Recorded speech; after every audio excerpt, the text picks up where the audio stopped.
Hello everyone, welcome back to my YouTube channel. This is Jaita Das and currently I am a first year MBBS student at RGKMCH Kolkata. And through this video, I would share the strategies you should follow to score 150 plus in physics.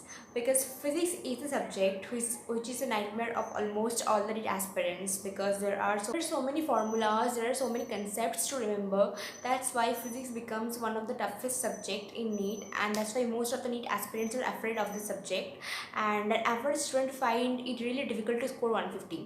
वैसे मेरे भी mock test में 80, 90, 70 ऐसे score आते थे, but still I managed to score 148 in NEET physics after a lot of hard work. And if an average student like me can score 148, then of course you all can also score 150. So I'll share my strategies, the secret hacks you should follow through this video. So let's start. Number one point is notes. तुम्हें कैसे notes बनाने हैं? So देखो, class wise notes vary करता है. If someone is at class 11, his notes will be different, and if someone is dropper, his notes will be different. So अगर तुम 11 में हो तो एक काम करो, तुम पहले तो डिटेल लेक्चर देखोगे, उसका नोट्स बनाओगे, फिर सब न्यूमेरिकल्स करोगे. उसके बाद जब तुम अगर रिवाइज करोगे तब फार्मूला शीट बनाना होगा जहाँ पर सारे फार्मूला होंगे फिजिक्स का, एंड कुछ कंसेप्ट भी तुम रख सकते हो वहाँ जो तुम्हें लगे कि टफ है, याद रखना मुश्किल है, वो रिवाइज करना होगा, तो तुम वो सारे कंसेप्ट रखो. एंड एनसीईआरटी की कुछ लाइन भी तुम रख सकते हो जो तुम्हें लग रहा है कि नीट में आ सकता है ऐसा कुछ लाइन. तो ये सब चीज़ें मिलाकर तुम एक फार्मूला शीट बनाओ. But remember that formula sheet should be precise, जितना हो सके छोटा करना, क्योंकि एग्जाम से पहले आपको सारे फार्मूले याद करने होंगे, इसलिए फार्मूला शीट बनाना बहुत ज़रूरी है. एंड जितना छोटा होगा फार्मूला शीट उतना ही ज़्यादा रिवाइज करने में आसानी होगी, उतना जल्दी रिविजन हो जाएगा. तो आप फार्मूला शीट आपको बनाना ही पड़ेगा. एंड देखो, 11 में तो ईजी है क्योंकि आप एक बार डिटेल करने का टाइम आपको मिल रहा है एंड आप फिर से शॉर्ट भी बना रहे हो. बट ड्रॉपर में ऐसा नहीं होता क्योंकि ड्रॉपर में टाइम उतना नहीं है. सिर्फ एक साल में आपको 11, 12 दोनों ख़त्म करना होगा एंड उसके बाद शॉर्ट नोट बनाने के टाइम ही नहीं बचेगा. सो आपको क्या करना है? तो देख, ड्रॉपर के लिए मेरा ये सजेशन होगा कि तुम पहले यूट्यूब चैनल फॉलो करो जो उम्मीद सीरीज़ है, अलग सर का, PW का, the best YouTube channel on YouTube for physics, the उम्मीद सीरीज़. 2021 का वीडियो है. आधे वीडियो कंपटीशन वाला में है एंड आधे फिजिक्स वाला में है. सो तुम वो सारे लेक्चर्स फॉलो करो क्योंकि वहाँ पर बहुत ही प्रिसाइज तरीके से नोट्स दिया गया है and most of the notes NCERT based है, एनसीईआरटी से बाहर भी नहीं है. और एंड उन्होंने सारे कंसेप्ट भी वहाँ पर समझाए हैं, स्पेशली पीवाईक्यू के ऊपर बेस करके सारे कंसेप्ट उन्होंने समझाए हैं. उनका स्टैंडर्ड भी बहुत अच्छा है सारे क्वेश्चन का. तो आप वो सारे यूट्यूब चैनल फॉलो करो, वहाँ से आप नोट्स बनाओ, बहुत ही जल्दी भी हो जाएगा एंड क्लियर नोट्स भी होगा. एंड येस, आप एक काम कर सकते हो, आप एक अलग से नोट्स बनाने के लिए कॉपी बनाओ और एक अलग से बनाओ न्यूमेरिकल के लिए. अब देखो, कुछ स्टूडेंट ऐसे हैं जिन्हें फिजिक्स से बहुत ज़्यादा डर लगती है एंड उनके लिए 100 स्कोर कर पाना ही बहुत बड़ी बात है. उनके कुछ फिजिक्स समझ में नहीं आता उनको, तो उनके लिए मैं कहना चाहूँगी कि अगर आप PYQ फॉलो करें तो भी आप 120 प्लस स्कोर कर सकते हैं. बट अब याद रखना, सिर्फ PYQ को रट्टा मारने से कुछ नहीं होता. अगर आप सिर्फ PYQ पे फोकस करना चाहते हो तो PYQ के पीछे हर कंसेप्ट को आपको समझना होगा कि कौन से टॉपिक से ये आ रहा है, कौन से प्रोसेस यहाँ पर हम लगा रहे हैं क्वेश्चन सॉल्व करने के लिए. क्योंकि देखो, PYQ उठाकर पूरा नीट में नहीं देंगे, वो PYQ के कंसेप्ट सेम रखेंगे पर डिजिट वो अलग कर देंगे. सो इसलिए अगर आप PYQ को पूरा रट्टा मार रहे हो तो फिर डिजिट अलग करने से ही आपका कॉन्फिडेंस लेवल बिल्कुल लो हो जाएगा. वो क्वेश्चन देखते ही आपको लगेगा कि ये तो बाहर से PYQ के बाहर से है, बट वो PYQ से ही होगा. सो इसलिए PYQ पे फोकस करके आप 120 प्लस स्कोर कर सकते हो. अगर आप PYQ को सीरियसली लो तो आपको 3-4 बार PYQ रिविजन करना पड़ेगा, आपको PYQ रिलेटेड फार्मूला आपको प्रैक्टिस करना पड़ेगा. सो अगर ये सब चीज़ें आप कर रहे हो तो आप PYQ के ऊपर बेस करके अच्छे स्कोर कर सकते हो.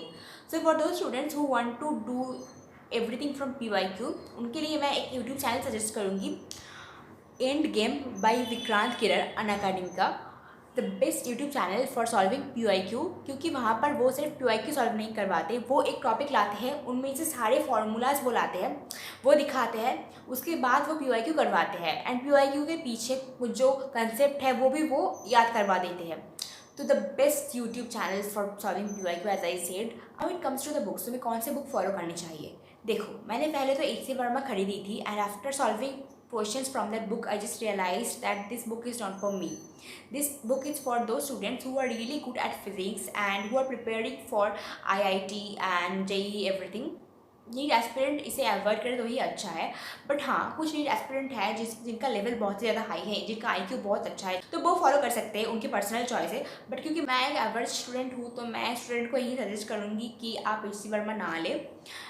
You can go for DC Pandey. मैंने AC वर्मा बुक को दुकान में लौटा कर DC पांडे लिया था, and the shopkeeper was really surprise to see that because AC Verma book is really popular and everyone buys it. So जब मैंने वो लौटाई थी तो वो बिल्कुल शॉक में चले गए थे कि मैं शायद मैं पागल पगल हो गई हूँ। तो उसके बाद मैंने DC पांडे लाया and I was solving numericals from that book, and that book is really helpful for NEET aspirants, क्योंकि क्वेश्चन का लेवल बहुत अच्छा है, कुछ खास हाई भी नहीं है और कुछ ज़्यादा लो भी नहीं है, बिल्कुल मॉडरेट लेवल का है, बहुत ही अच्छा है नीट के लिए। एंड थ्योरी भी बहुत अच्छी है। आप DC पांडे से थ्योरी फॉलो कर सकते हो, बट थ्योरी बहुत ज़्यादा लेंदी है, तो उससे बेहतर ही आप उम्मीद चैनल से थ्योरी फॉलो कर लो। आप कुछ सिलेक्टेड चैप्टर्स की NCERT की थ्योरी पढ़ना, जैसे error calculation, modern physics, semiconductor, ये सब, क्योंकि इन सब से थ्योरी बेस्ड क्वेश्चन बहुत ही ज़्यादा आते हैं। एंड अगर आपको लगता है कि आपको डिफिकल्टी हो रही है पढ़ने में, you can watch any YouTube channel की line by line NCERT physics this chapter. तो ड्रॉपर्स के लिए मेरा यही सजेशन होगा कि पहले आप एक काम करना, उम्मीद सीरीज से आप नीट का पूरा सिलेबस कवर करो फिजिक्स का। उसके बाद आप DC पांडे से प्रॉब्लम सॉल्व करो। उसके बाद आप PYQ का 3-4 बार PYQ रिविजन करो। That will be enough for physics in NEET. देखो, मॉक टेस्ट के स्कोर से डिप्रेस मत हो जाना फिजिक्स में, क्योंकि मेरे भी मॉक टेस्ट में मैंने कहा था कि 80, 90, 70 ऐसे स्कोर आते थे। उसके बाद भी मैंने फिजिक्स के नीट में 148 किया। तो क्योंकि मॉक टेस्ट के क्वेश्चन बहुत ही ज़्यादा टफ करते हैं, बहुत ही हाई लेवल का करता है, बट हम सभी को पता है कि नीट में फिजिक्स का लेवल एक मॉडरेट टाइप का आता है, easy to moderate.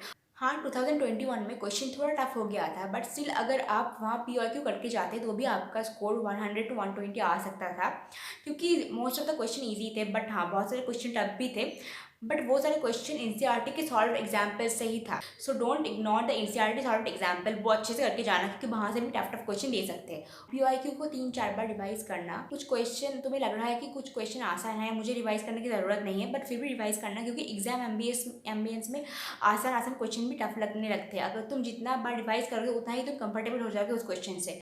Best of luck to all the NEET aspirants for their future. And आपको अगर लगे कि ये वीडियो आपकी प्रिपरेशन में कुछ हेल्प की हो, तो please subscribe my channel and press the bell icon and like share this video, and I will come up with another video on the chemistry strategy. So see you soon. Goodbye.